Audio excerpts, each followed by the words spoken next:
Fique em casa e se cuide, que eu me quero com saúde e também vou me cuidar.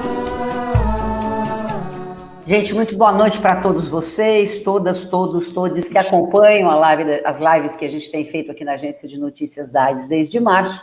E hoje, como não poderia deixar de ser, aliás, deveria ter feito a semana passada, viu, João, viu, Fábio, viu, Tatiana, mas aí, como a semana passada já tínhamos organizado de conversar com o pessoal do Vida Nova, eu falei, não, vamos deixar a coisa sentar um pouquinho nos Estados Unidos, vamos aguardar que todos os chefes de Estado entrem em contato com o presidente eleito Joe Biden para dar parabéns, etc. e tal, coisa que ainda não aconteceu aqui no Brasil, sabe-se Deus por quê, mas para poder fazer a live e a gente conversar um pouquinho, porque fazia muito tempo, Tatiana, fazia muito tempo, João, e fazia muito tempo, Fábio, que eu não acompanhava, e acho que vocês também, uma eleição americana com tanta vontade de acompanhar e de ver um resultado, por questões óbvias.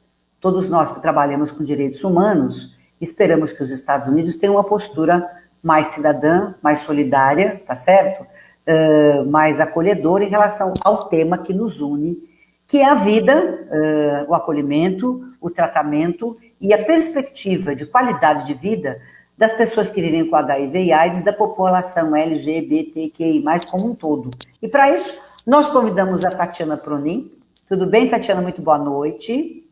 Olha, a Tatiana, gente, é jornalista de saúde há quase 20 anos, ela é muito conservada porque ela faz muito exercício, toma café, é mãe, mora em Nova York. Há quanto tempo, Tatiana? 5 anos? 5 anos. 5 anos e meio. Uhum. Mora em Nova York há 5 anos. A gente está mostrando aqui no mapa onde está Nova York, está lá, né?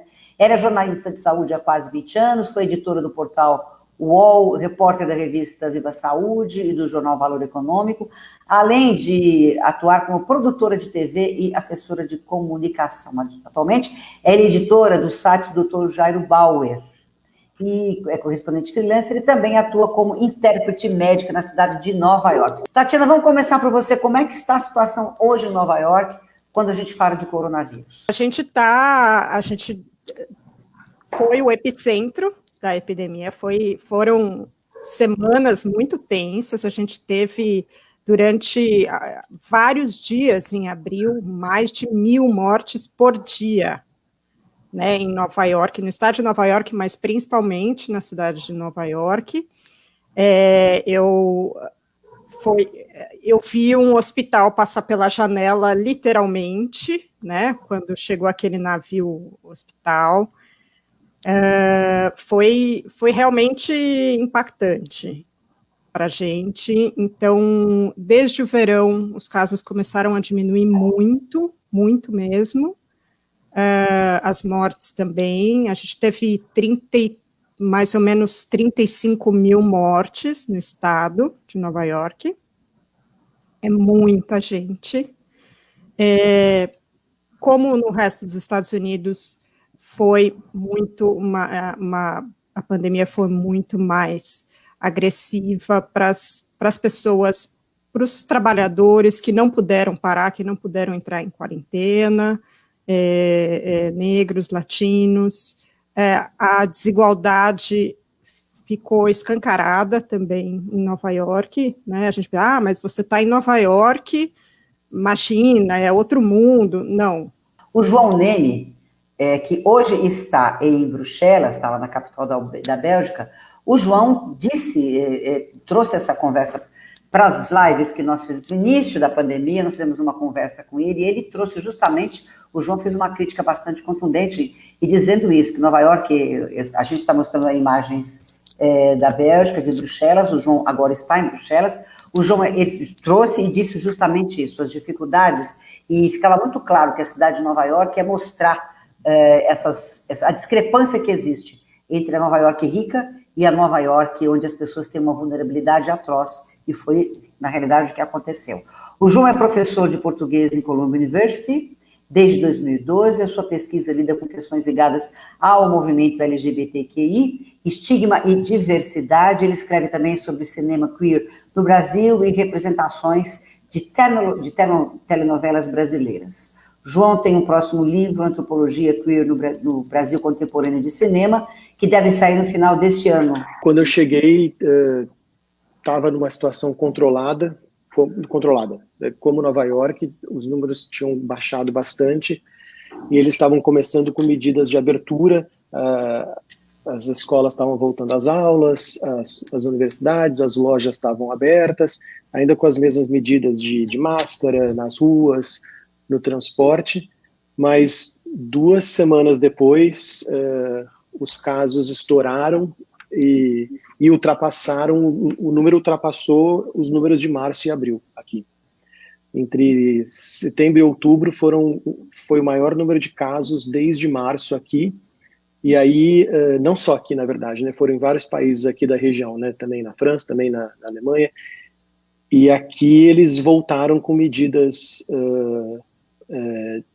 de isolamento, fechou-se tudo, as escolas, as crianças voltaram a ter aula online, e até agora, hoje as escolas retornaram, e essa semana os números começaram a baixar de novo. O Fábio Mesquita também já esteve conosco aqui em live da Agência AIDS, e que a Fabi esteve conosco também. A situação em Mianmar estava bastante complicada, né?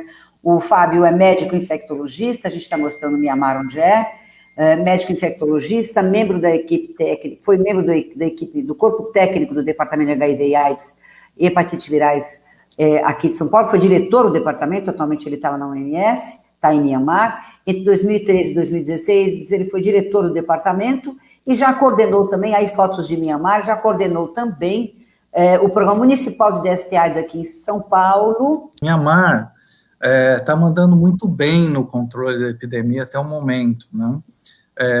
Eu estava dizendo assim um pouquinho antes da gente começar que a diferença fundamental é que o comando da política pública, ele é único, né? Ele é baseado nas ações e nas propostas que organizações como a OMS têm colocado pelo mundo, e a população segue, o que talvez seja a coisa mais surpreendente quando a gente fala aí do Brasil ou dos Estados Unidos, que não necessariamente todo mundo segue as recomendações do que fazer, né? E falando especificamente de AIDS, a gente pode respirar um pouco mais aliviado, João, em relação também às políticas públicas para a população LGBTQI+, com a eleição do Joe Biden e da Kamala Harris? O Trump, especialmente o vice, né, o Mike Pence, deixaram as expectativas muito baixas, né? Então, poucas mudanças já seriam muitas mudanças. E eu acho que, sim, claro, né? Porque a saída do Mike Pence de vice, que é um político com histórico anti-LGBT de décadas, e é um político absolutamente ligado a essa ideia de anti-LGBT, anti-identidades trans, a retirada, a saída dele vai trazer muitos benefícios. E também o benefício de que a gente já tem o Biden, que foi o primeiro político eleito que mencionou a população trans no seu primeiro discurso. Então isso já traz uma importância para a visibilidade que é fundamental. Isso nunca tinha acontecido antes. E junto com ele, a transição de Mike Pence para Kamala Harris é gigantesca, porque é uma mulher que trabalhou durante décadas na Califórnia. Ela oficializou os primeiros casamentos entre pessoas do mesmo gênero na Califórnia. Então ela tem um histórico de apoio à população LGBT, e é claro que as pessoas vão trazer outras questões, ninguém é perfeito, mas eu acho que eles chegam na presidência e é um alívio, é um respiro para nós, é um respiro para todo mundo que está pensando políticas públicas para a população LGBT, especialmente para as pessoas trans, especialmente para as mulheres trans, que são as que mais sofrem com a falta de política pública. E isso vai trazer, eu espero que traga muitas mudanças e que não fique só no discurso. Eu não sei vocês, mas eu quando assisti o discurso dos dois, foi uma sensação tão engraçada que eu Foi muito parecido quando eu vou para São Paulo, quando eu chego ali perto da Zona Oeste, onde eu morava. Sabe que dá aquele conforto? Dá um... aqui é a minha quebrada, aqui eu conheço. E o discurso, a gente está tão acostumado com o discurso do ódio, é todo dia, né? Os tweets, o presidente no Brasil, o presidente aqui. A gente entrou num estado de vigilância, né? Porque esse discurso do ódio deixa todo mundo muito tenso. Então, quando eu ouvi os discursos que são políticos, antigamente política era assim, né? As pessoas eram conciliatórias, elas tentavam trazer para perto solidárias, né? O oponente, vamos pensar em todos e tal. E aí, então, deu uma sensação de relaxamento, tipo assim, as coisas voltaram ao normal. Entendeu?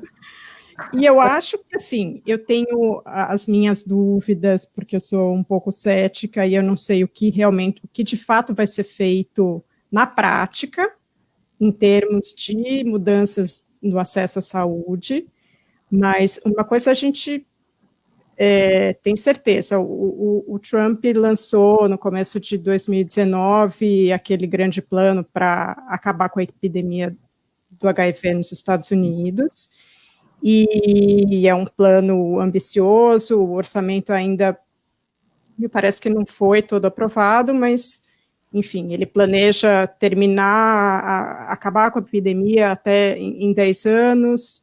O Biden já disse que se compromete a diminuir isso, a completar a meta, né, da ONU de 90 em 2025. Mas o que é muito estranho, ele teve a oportunidade de colocar o nome dele num projeto tão ambicioso de combate à AIDS, e é um projeto que pensa ali nas regiões-chave, onde HIV/AIDS tem mais problemas, que são principalmente o Sul, e também algumas grandes metrópoles. Mas a questão básica, que é o combate à discriminação, ele fez tudo ao contrário, né? Assim, a persona dele, ele é o bully, né? Então, é tão contraditório que a gente não entende, a gente realmente não entende. Então, eu acho que o João pode até explicar muito melhor do que eu todos os retrocessos que a população LGBTQ enfrentou aí no governo Trump. Então, é totalmente o oposto, né, do que deveria ser feito. Então, eu acho que, pelo menos nesse aspecto de respeito a direitos humanos, os Estados Unidos vão avançar bastante, eu tenho certeza. Pensa assim também, doutor Fábio Mesquita, respirou melhor com a eleição de Joe Biden e de Kamala Harris? Quando a gente fala de acesso ao tratamento, por exemplo, o presidente eleito disse que tratamento para as pessoas com HIV e AIDS, financiamento para pesquisas no tema, se comprometeu com o fim da epidemia de HIV e AIDS até 2025, como tinha lembrado a Tatiana aqui. Essa estratégia consiste no objetivo de reduzir aí o número de novos casos, enquanto aumenta o acesso ao tratamento e elimina o acesso desigual a serviços e apoio. Está lá no programa de governo dele, a Jéssica trouxe para nós, pesquisou, escreveu, está na página da Agência AIDS. Eu não tenho essa dúvida, assim, acho que nem na vamos dizer assim, nos pé atrás que a gente sempre tem com os governos dos Estados Unidos, de qualquer maneira, a mudança deve ser bastante importante. Primeiro, eu acho que está relacionado com essa questão da população LGBTQI, sem dúvida nenhuma, por todos esses motivos que já foram mencionados pelo João e pela Tatiana. Mas tem mais que isso, né? Tem também, por exemplo, toda a questão das pessoas que usam drogas nos Estados Unidos, que nunca tiveram um momento tão difícil como na gestão do Trump, né? Que enfrentou a estratégia global de redução de danos e tentou aniquilar a redução de danos e voltando àquelas políticas extremamente conservadoras no campo das drogas, achando que poderia salvar o mundo das drogas, sendo que os Estados Unidos continua sendo o principal país consumidor de drogas, né? Então, ele trabalhou muito contra isso. Claro que todo o preconceito do populismo fascista, né, mais conservador, foi muito difícil para os profissionais do sexo. Então, assim, se você pensar sobre qualquer perspectiva nas populações chaves, que é a característica da epidemia nos Estados Unidos, certamente será um avanço extraordinário essa nova gestão.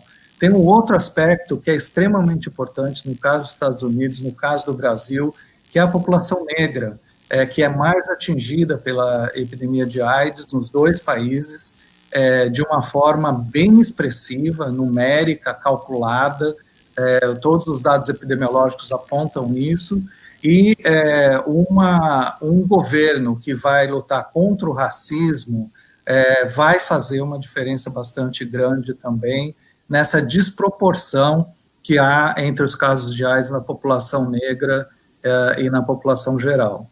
Uma outra questão que eu acho importante, e talvez, assim, para mim, até mais relevante, é o papel dos Estados Unidos no mundo, porque não é só sobre o que eles vão fazer nos Estados Unidos, né?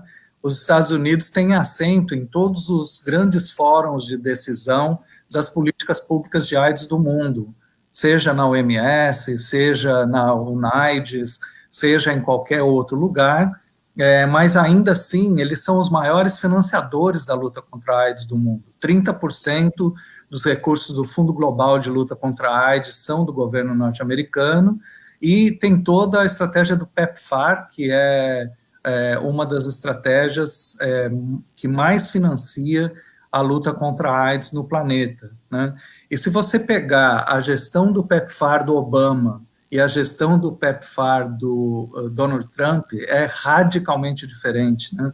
A gestão do PEPFAR do Obama era uma gestão de conciliação, era uma gestão de acordo, era uma gestão de trabalhar em conjunto com todas as forças, vamos dizer assim, para controlar a epidemia global de AIDS, né?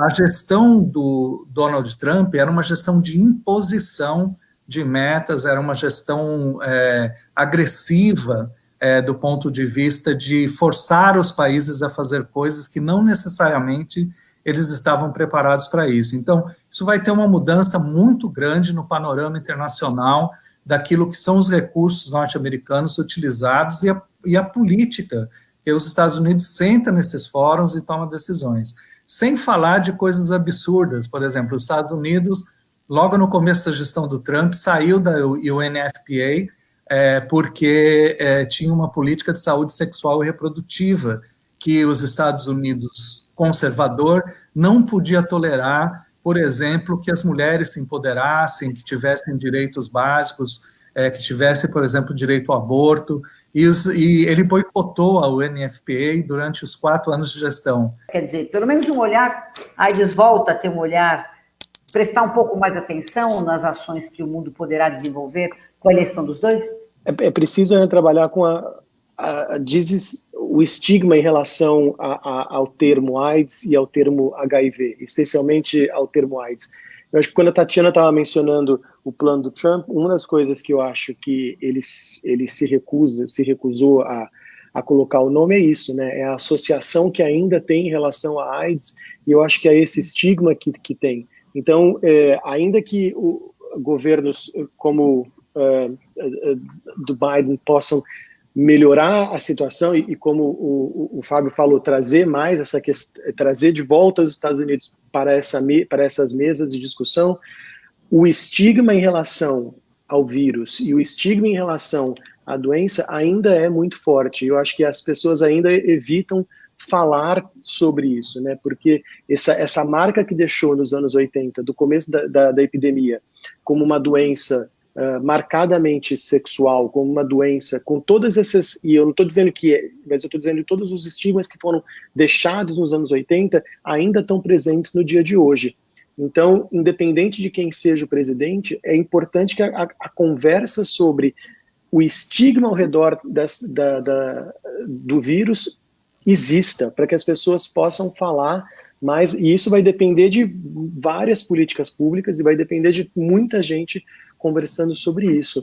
E eu acho que sim, que se a gente tivesse governantes que colocassem esse assunto na mesa, sem ser como como vários outros presidentes já falaram antes, isso não é um problema, porque isso é uma coisa de gay, ou isso é uma coisa de minoria, a gente não tem que falar sobre isso, né? E é claro que a gente tem uma pandemia hoje que precisa ser discutida, mas uma coisa não anula a outra. Mas então, assim, a minha preocupação é essa, porque eu acho que a gente ainda sofre muito em relação ao estigma ao redor do vírus, e é isso que eu acho que deixa muitas pessoas ansiosas em relação a falar sobre isso, sabe? Como se você falasse sobre AIDS, te colocasse dentro desse grupo, esse discurso dos anos 80, então você faz parte desse grupo de risco, que já há 30 anos que a gente não fala mais sobre isso, mas a gente ainda ouve pessoas reproduzindo esse discurso. Então, a minha preocupação ainda é essa. Não tem muito jeito, o foco vai ser pandemia, os recursos vão ser todos dirigidos para a pandemia e também para todos os problemas econômicos que surgiram por causa da pandemia, mas eu respondo com uma pergunta, na verdade, né? Porque a epidemia de HIV/AIDS teve um papel tão importante na maneira como o mundo está lidando com a pandemia, né? E talvez eu acho que as pessoas que estão em casa não tenham muita noção disso, né? Mas os grandes especialistas, inclusive a pessoa que foi chamada pelo Biden para a força-tarefa, o próprio Dr. Fauci, enfim, todos têm anos de experiência com HIV/AIDS e isso não é à toa, né?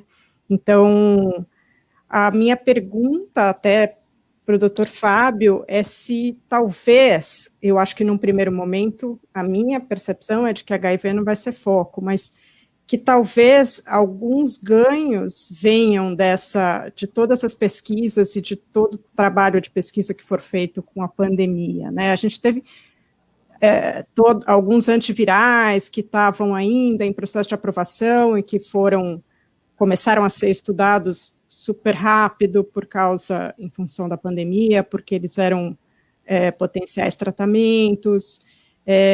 Então, eu até pergunto para o Dr. Fábio se ele concorda com isso, que de alguma forma a pesquisa pela vacina e a pesquisa por tratamentos, de alguma maneira, vai acabar beneficiando a questão de HIV/AIDS. Como a gente falou o tempo inteiro do presidente eleito Joe Biden e da Kamala Harris, eu quero deixar uma palavra, né, que cada um de vocês coloque uma emoção no ar para eles. Eu quero desejar para o presidente Joe Biden e para a Kamala Harris, quero que eles tenham uma emoção de... eu gosto muito de alegria. Eu acho que conciliação, união...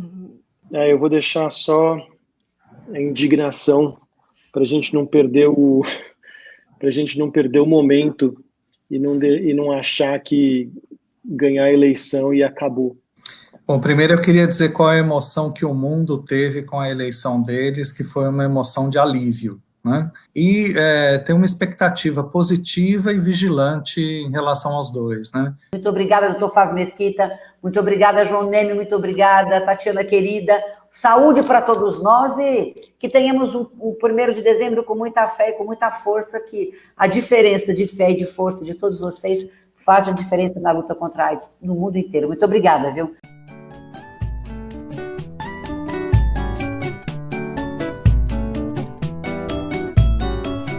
Fique em casa e se cuide, que eu me quero com saúde e também vou me cuidar. Cantarola, um pixinguinha, um Noel e um Braguinha e a princesinha do mar. Nunca perca esse sorriso, mas que nunca é preciso soltar a voz e cantar. Pra que todo mundo lembre que a vida segue sempre, tudo isso vai passar.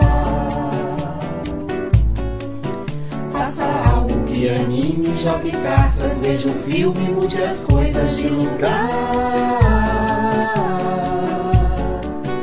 Toca um samba do Vininha, tá tocando na caixinha. ah, eu sei que vou te amar. Pegue um livro na estante, toque um violão e cante. Pare um pouco pra pensar. Não será o fim da linha, e como disse Gonzaguinha, nunca pare de sonhar. Nunca pare de sonhar. Pare um pouco pra pensar. Nunca pare de sonhar. Nunca pare de sonhar. Soltar a voz e cantar. Nunca pare de sonhar. Nunca pare de sonhar. Pare um pouco pra pensar. Nunca pare